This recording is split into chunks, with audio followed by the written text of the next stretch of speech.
नमस्कार किसान भाइयों, आज के Q&A सेक्शन में आपका स्वागत है। तो जल्दी से हम शुरुआत करते हैं। सुनील डगे जी ने कमेंट किया है, सर फ्लावरिंग स्टेज में फंटेक प्लस यूज़ करूं या टाटा बहार ऑन सोयाबीन प्लीज़ सजेस्ट। तो भाई देखो, आप बूम फ्लावर मिलता है तो बूम फ्लावर का इस्तेमाल कीजिएगा, अगर बूम फ्लावर नहीं मिलता है तो आप सीधे टाटा बहार का इस्तेमाल कर लीजिएगा। कुमारी शीतल जी ने कमेंट किया, बोर्डो मिक्सचर को करेले और फ्रेंच बीन में स्प्रे कर सकते हैं क्या? बेझिझक आप इसका इस्तेमाल किसी भी फसल में कर सकते हो। रविंद्र मराठे जी ने कमेंट किया है, Z78 मध्ये घेतले तर चालेल का पोटेशियम शोनाइट? पोटेशियम शोनाइट का स्प्रेइंग के लिए आप Z78 में मिक्सिंग करके भी इस्तेमाल कर सकते हो। प्रतीक सूर्यवंशी जी ने कमेंट किया है, कॉपर सल्फेट ड्रिप से छोड़ा तो क्या टोमेटो के फूल ड्रॉप होते हैं क्या? भाई देखो, कॉपर सल्फेट अगर आप ड्रिप के माध्यम से ज़मीन के माध्यम से दे रहे हो और आप ऊपर कोई भी छेड़छाड़ नहीं कर रहे हो तो आपके फ्लावर ड्रॉप नहीं हो सकती। आप यदि आप कॉपर सल्फेट का या फिर ब्लू कॉपर का या फिर आपका कॉपर हाइड्रोक्साइड यानी कि कोसाइड का स्प्रेइंग अगर करवाते हो तो आपके फूल गिरने की संभावना ज़्यादा बढ़ जाती है। सचिन पाटीदार जी ने कमेंट किया है, भाई हमारे खेतों में पत्थर से कोई खाद ज़मीन में लगता है, हमने कुछ खेती के पत्थर निकलवाए तो इस बार उसकी सोयाबीन कमज़ोर है तो क्या करें? भाई इनकी पथरीली ज़मीन है, पत्थर के ऊपर ही ज़मीन है और इसमें ये खेती कर रही है, तो ये ज़्यादा दिक्कत वाली बात है हल्की ज़मीनों की तुलना में। तो यहाँ पे अगर आप ज़मीन में आपको अलग से न्यूट्रिएंट डलवाने के अलावा कोई आपको चारा तो नहीं है, लेकिन यहाँ पे मैं आपको एक बहुत ही आसान सा एक सुझाव दे सकता हूँ। आप ऐसी ज़मीनों में क्वालिटी वाली फसलें कीजिए, यानी कि मिर्च हो गया, आपके अनार हो गया, तो इन फसलों के दाम ज़्यादा होते हैं और वेट कम भी मिलता है, तो आपको आसानी से मुनाफा होता है। ऐसी पथरीली ज़मीन या फिर आपकी हल्की वाली जो ज़मीन होती है उनमें क्वालिटी बढ़िया होती है, साइज़ बढ़िया दिखती है, क्वालिटी दिखने में बहुत अच्छा माल होता है, लेकिन वज़न बहुत कम मिलता है। तो अगर इसके ऊपर आपको ज़्यादा से ज़्यादा डीप में वीडियो चाहिए तो मेरे को कमेंट कीजिएगा भाई। अरुण शर्मा जी ने कमेंट किया है, भाई जी बहुत अच्छी जानकारी दी आपने। भाई जी मैं हिमाचल से हूँ, हमारे यहाँ एप्पल के प्लांट्स में रूट बोरर की समस्या आती है, इसके लिए कुछ जानकारी देने की कृपा करें। अरुण शर्मा जी, आपका जो कैल्डन आता है, कैल्डन का भी आप ड्रिप के माध्यम से इस्तेमाल कर सकते हो, या फिर उनका स्पेशल प्रोडक्ट आता है पदान 4G, उसमें कार्टाप हाइड्रोक्लोराइड 4% होता है, ग्रैनुलर फॉर्म में आप उसका इस्तेमाल ज़मीन में से कर सकते हो, या फिर आप इमिडाक्लोप्रिड या एक्ट्रा की ड्रेंचिंग भी आपके एप्पल के फसल में कर सकते हो।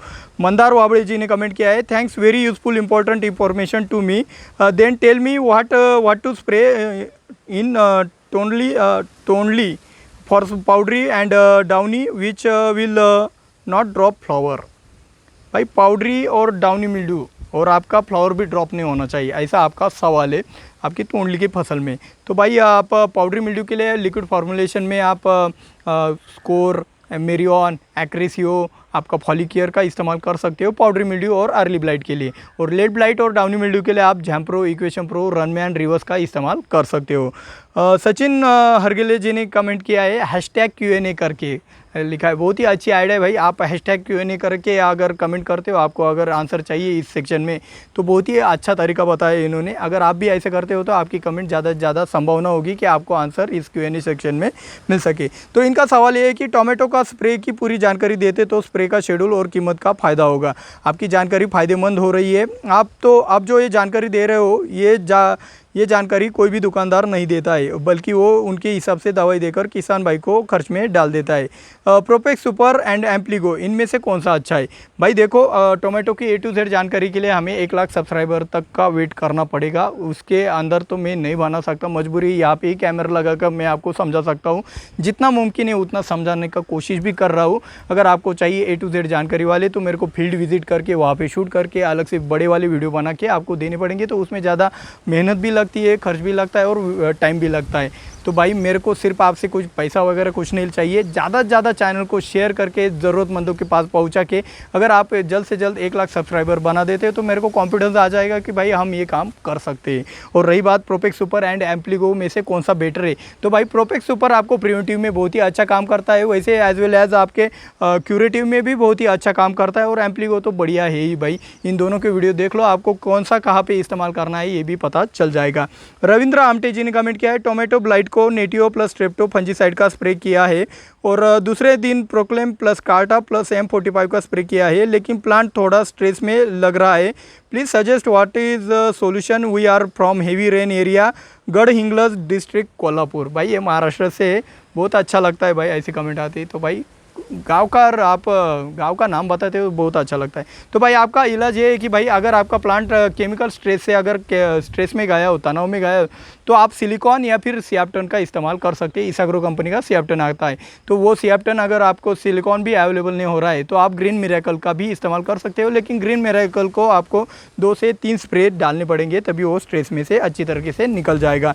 तो अगला सवाल पूछा है निशा आसिम जी ने, हमारे यहाँ एप्पल के लिए इस्तेमाल करते हैं जहाँ एप्पल में रंग नहीं आता है, सीधा ट्री में स्प्रे करते हैं इथरेल का। तो भाई इथरेल का तो बहुत ही अच्छा सा रिज़ल्ट आता है। इथरेल तो पकाने के लिए इस्तेमाल करते हैं, लेकिन इथरेल का स्प्रेइंग करने के बाद जो आपकी कीपिंग क्वालिटी वो कम हो जाती है, यहाँ पे भी आपको ध्यान देना चाहिए। लालचंद यादव जी ने कमेंट किया है, भाई NPK 19-19 और फॉलिक्यूर 7 डलवा सकते हैं क्या वाटरमेलन में?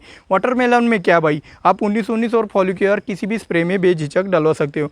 विशाल दौंड जी ने कमेंट किया है, प्याज की नर्सरी में कौन सी ड्रेंचिंग करनी चाहिए? भाई अभी प्याज में ज़्यादा बारिश पड़ रही है तो प्याज सड़ने की संभावना ज़्यादा है, प्याज की जड़ें सड़ने की ज़्यादा संभावना है। तो ऐसे में आप रोको की ड्रेंचिंग करवाते हो तो वो भी बढ़िया रहेगी। डॉक्टर सबरीना जाफरी जी ने कमेंट किया है, आपका चैनल पिछले कई दिनों से देख रही हूँ, हर बार नया सीखने मिलता है। मैं एग्रीकल्चर से नहीं जुड़ी होने के कारण होम गार्डन है, गुलाब उगाती हूँ। नई ग्राफ्टिंग किए गुलाब लगाने के कितने दिनों बाद बोरान या कैल्शियम सल्फेट नाइट्रेट और सिलिकॉन का इस्तेमाल करना चाहिए? ऐसा आशा है आप जवाब देंगे। सर मुझे आपका मेल या टेलीग्राम या FB ID चाहिए। भाई डिस्क्रिप्शन में हमने हमारी वेबसाइट से लेकर हमारे फेसबुक के ID तक सबके सब लिंक दिए हैं, आप डिस्क्रिप्शन में चेक कीजिएगा नीचे। और रही बात आपके सवाल के जवाब का, तो देखो भाई आपने बोरन का इस्तेमाल पूछा है, तो भाई आपको जब फूलों की आवश्यकता होती है, ग्राफ्टिंग के वक्त आपको कोई फूलों की आवश्यकता नहीं होती। ग्राफ्टिंग में सिर्फ आपको वो जॉइन है वो अच्छी तरह से मैच होना चाहिए, तो वैसे में आपको बोरन देने की आवश्यकता नहीं। ग्राफ्टिंग के बाद आपको फूल लाने के लिए बोरन की आवश्यकता रहेगी। रही बात कैल्शियम सल्फेट की, तो कैल्शियम सल्फेट आप पौधा लगाने से पहले भी इस्तेमाल करते हैं, जिसे हम जिप्सम कहते हैं, तो वो भी अच्छा रहेगा आपके लिए। रही बात कैल्शियम नाइट्रेट की, तो ग्राफ्टिंग से पहले अगर आपको नीचे वाले पौधे की वेजिटेटिव ग्रोथ बहुत ज़रूरी होती, तो उसमें अगर आप कैल्शियम नाइट्रेट डालते हो तो आपके लिए और भी अच्छा रहेगा। और रही बात सिलिकॉन की, तो सिलिकॉन आप पहले दिन से अंतिम दिन तक कभी भी इस्तेमाल कर सकते हो, कोई दिक्कत की बात नहीं है। अमल रायते जी ने कमेंट किया है, यारामिला कॉम्प्लेक्स यूज़ कब करें टोमेटो एंड शिमला मिर्च में? भाई देखो बारिश के दिन में तो आपको नाइट्रोजन इस्तेमाल करना ही नहीं है, मेरा पहला रूल है भाई।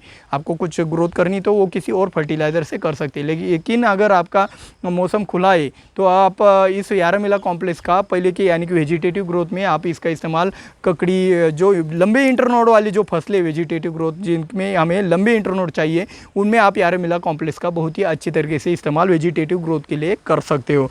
विनोद कदम जी ने कमेंट किया है, नमस्कार दादा, शिमला मिरचीवरती कुठेतरी डावणी दिसत आहे, एका वळीला 5-6 झाडाचे स्टॅम्प काळे पडून सुकत आहे, वरील शेंडा दादा कोणती फवारणी करावी सांगा?